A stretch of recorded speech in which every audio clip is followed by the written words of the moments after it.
Welcome to Dinajpur Dadubari.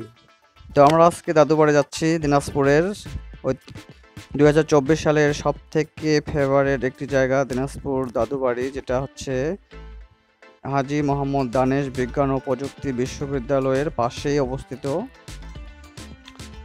10 mile থেকে মাত্র 10 kilometre দূরে the grand new Dadubari resort. এই পার্কটা দেখার জন্য এবার 24 সালে সব থেকে বেশি মানুষ কোরবানি ঈদে এবং সেমাই ঈদে ভিড় জমাইছিল। ঈদের সময় পা রাখার জায়গা ছিল না, সেই দাদু বাড়িতে আজকে আমি আসছি আপনাদের মাঝে দেখানোর জন্য।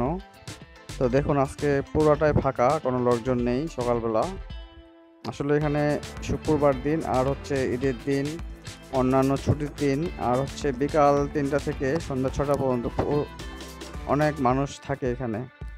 এখানে অনেক পুরনো 100 বছরের 200 বছরের পুরনো গাছপালা রয়েছে, যেগুলোতে প্রচুর আম ধরে। আমগুলা জ্যৈষ্ঠ মাসে বিক্রি করা হয়।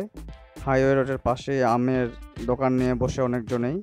তো যাওয়া যাক সেখানে। তো যাওয়ার পথে কিছু ভিডিও করা হচ্ছে। আমি রাস্তায় যাচ্ছি, যাওয়ার পথে দেখুন কতগুলা কৃষি জমি আর হচ্ছে রাস্তার পাশে ঘাসের গাছ রয়েছে। রাস্তার পাশ দিয়ে রয়েছে কারেন্টের পোল, যেগুলো কারেন্ট গেছে অন্যান্য গ্রামে। এখানে আশেপাশে অনেক গ্রাম রয়েছে, বসবাস অনেকজনেই করে। এখানে স্থানীয় আছে, চাকমা আছে, আদিবাসী রয়েছে। এই বাজারটার নাম হচ্ছে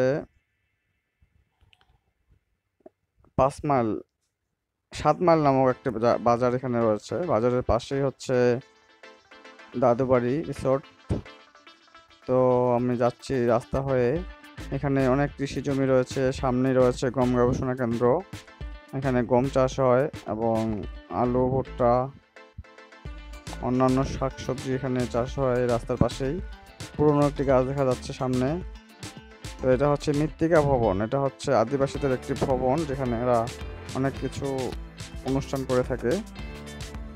আসলে দিনাজপুরের প্রতিটা জায়গায় অনেক সুন্দর গাছপালা, সবুজ শ্যামল। আসলে বাংলাদেশটা ফুটে উঠছে দিনাজপুরের মধ্যেই।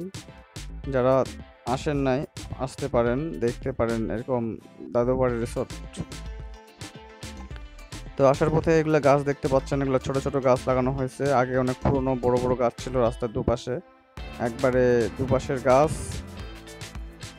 গাছ একদম ওপরে ছুঁয়ে যেত, যেন একটুকু রোদ দেখা যেত না রাস্তায়।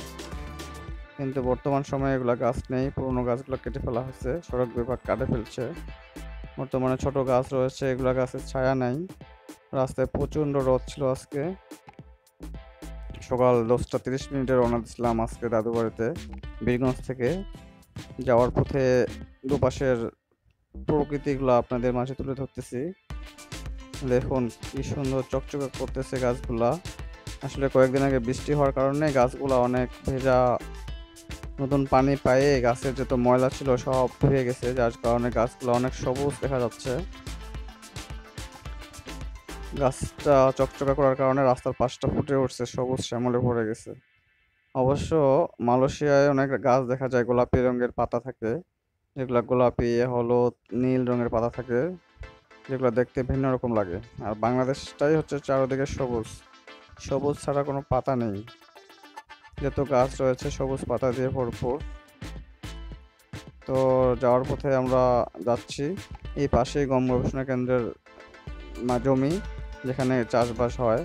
তো আমরা দাদুবাড়ি রিসোর্টে চলে আসছি। দেখুন এখানে প্রচুর গাছপালা রয়েছে এবং পরিষ্কার পরিচ্ছন্ন, একদম ঝকঝকে নিট অ্যান্ড ক্লিন।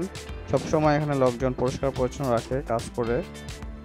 যেটা দেখলাম এখানে সিকিউরিটি অনেক রয়েছে। এখানে দরজা রয়েছে 3টা, প্রথম ধাপ বের হওয়ার পরে দ্বিতীয় ধাপ রয়েছে, একটাতে টিকিট কাউন্টার রয়েছে, একটা দিয়ে বের হওয়ার গেট রয়েছে। আসলে সব মিলিয়ে আর কি সুন্দর একটা জায়গা। দিনাজপুরের মধ্যে এটাই সর্বপ্রথম মার্কেট পাই গেছে। আসলে যারা আসেন নাই আসতে পারেন। এখানে ঢাকা, চিটাগাং, রাজশাহী, ইন্ডিয়া থেকে লোক আসে, দেখে যায় the grand Dadubari park and resort. যারা অনেক দূর থেকে আসেন তারা এখানে থাকতে পারেন। এখানে অবশ্য থাকার মতো রুম রয়েছে, যেগুলো ভাড়া পাওয়া যায়। যারা দূর থেকে আসবেন, যে দিনাজপুর শহরটা দেখবেন ভালো করে, রামসাগর, শোভসাগর, মাতাসাগর, কান্তজি মন্দির, নয়াবাদ মসজিদ, তাদের জন্য থাকার একটা ভালো জায়গা হচ্ছে দিনাজপুর দাদুবাড়ি পার্ক। এখানে আবাসিক রুম রয়েছে যেখানে আপনারা ভাড়া দিয়ে থাকতে পারেন। 5 দিন 6 দিন থাকার পরে দিনাজপুরের সব সাইট দেখার পরে চলে যেতে পারেন নিজের বাসায়। তাই এই পার্কে এসে থাকতে পারবেন। তো আমি ভিতরে প্রবেশ করিনি, বাইরে থেকে এই ভিডিও করে দেখাচ্ছি। এরপরে যখন আসবো ভিতরের অংশটুকু দেখাবো। ইউটিউবে অন্যান্য চ্যানেলে রয়েছে যে ভিতরের অংশটুকু আপনি চাইলে সার্চ দিলেও চলে আসবে, দিনাজপুর দাদুবাড়ি পার্ক সার্চ দিলেই চলে আসবে, পুরো এরিয়াটা দেখানো যাবে। তো গ্রামের ভিডিও করতে করতে আজকে দিনাজপুর শহরে মানে বাসেরহাট নামক স্থানে এই পার্কটি অবস্থিত। তো আমি তুলে ধরলাম, চারপাশটা দেখাচ্ছি। এটা হচ্ছে 20 বিঘা জমির উপরে গড়ে উঠেছে এই পার্ক। পিছনে হচ্ছে 200 বছরের পুরনো আম গাছ, অনেক মোটা অনেক বড় বড় আম গাছ রয়েছে, বাগানে আসলে দেখতে পাবেন। তো আমি বাইরের ভিডিওটা আপনাদের করে দেখাচ্ছি, সঙ্গে থাকুন। আর যারা নতুন রয়েছেন সাবস্ক্রাইব করুন, লাইক কমেন্ট শেয়ার করুন। আর যারা পুরনো রয়েছেন ভিডিওটি আত্মীয় স্বজনের মাধ্যমে শেয়ার করে দিন। আর যারা দেখতেছেন টেলিভিশনের পর্দায়, বড় পর্দা করে দেখুন, অনেক মজা লাগবে। আর যারা কম্পিউটারে দেখতেছেন তারাও বড় করে দেখুন। আর মোবাইলে দেখলে স্ক্রিনটা বড় করে উপভোগ করুন, অনেক ভালো লাগবে। তো আমি এখন রাস্তা দিয়ে যাচ্ছি, দেখুন আম গাছগুলো অনেক পুরনো আম গাছ, যেগুলো গাছের বয়স 200-300 বছরের পুরনো। গাছগুলার কাঠগুলো এমন পুরনো হয়ে গেছে আর ডালপালাগুলো অনেক বড় বড়। দেখুন গাছগুলা কি অবস্থা হয়ে গেছে। আসলে মানুষের যখন বয়স হয় কেমন মোটা হয়ে যায় বা কেমন স্বাস্থ্য হয়ে যায়, ঠিক সেরকম গাছটার বয়স হয়ে গাছটা কেমন হয়ে গেছে। আম পাতার মধ্যে আরো অন্যান্য গাছ ডালের মধ্যে জন্ম নিচ্ছে, জঙ্গলি গাছ রয়েছে। আসলে বাগানটা অনেক ছায়া এবং সবুজ শ্যামল। দেখুন বাগানেও বসে আপনারা আসে পিকনিক খেয়ে যেতে পারেন। অনেকে আসে, দূর দূরান্ত থেকে আসে পিকনিক বনভোজন খেয়ে যায়, শিক্ষা সফরে আসে। একটা ভালো জায়গা শিক্ষা সফরের জন্য এখানে। তাছাড়া কান্তজি মন্দিরেও অনেক বড় বড় জায়গা রয়েছে যেখানে শিক্ষা সফর আসতে পারেন ছাত্র ছাত্রীদের নিয়ে। তারা শিক্ষণীয় বিষয় আছে, পুরনো গাছগুলো দেখে যাবে। এর থেকেও যে বড় গাছ দেখতে চায় তাহলে ঠাকুরগা পাশে একটি আম গাছ রয়েছে, অনেক পুরনো আম গাছ, অনেক বড় এরিয়া। গাছের ডালপালাগুলো দেখলেই চোখ জুড়িয়ে যাবে, মানে একটা ডাল হচ্ছে অনেক লম্বা লম্বা ডাল। সেটা দেখতে অনেক দূর থেকে লোক আসে, ইন্ডিয়া থেকে লোক আসে এবং বাংলাদেশের আনাচে কানাচে থেকে অনেকজন দেখতে আসে। তো আমি এখন পার্কটা কোন রাস্তা দিয়ে যাবেন বের হবেন সেই অংশটা দেখাচ্ছি। পুরনো আম গাছ, আম গাছের মধ্যেই হচ্ছে এই রাস্তা, বাগানের ভিতর দিয়ে রাস্তাটা গেছে। যেতে যেতে সোজা একদম হাইওয়ে রোডে উঠছে দেখুন। আর এই দূরে যে জমিগুলো দেখা যাচ্ছে এগুলোতে কৃষি জমি, কৃষি চাষ হয়। এখানে ভুট্টা, ঢেঁড়স, কলরা, তারপরে কুমড়া, টমেটো, কাঁচামরিচ, পেঁয়াজ। এই দেখুন দুজন কৃষক ধান রোপণ করতেছে অনেক সুন্দর করে। আসলে কাদো মাটিতে ধান রোপণ এখন হচ্ছে অনেক জায়গায়, দেশের বিভিন্ন স্থানে ধান চাষ করা হচ্ছে। আকাশে বৃষ্টি হওয়ার কারণে জমিতে এখন ধান রোপণের সময়। এগুলো হচ্ছে কৃষি জমি যেগুলো আমি দেখাচ্ছি। কৃষি জমিগুলা আসলে এই ধানের জন্য তৈরি হয়ে গেছে, হেরো দিয়ে চাষ করা হয়েছে। এগুলোতে ধান চাষ কোনোগুলোতে লাগাইছে দেখুন হাতের ডান পাশে।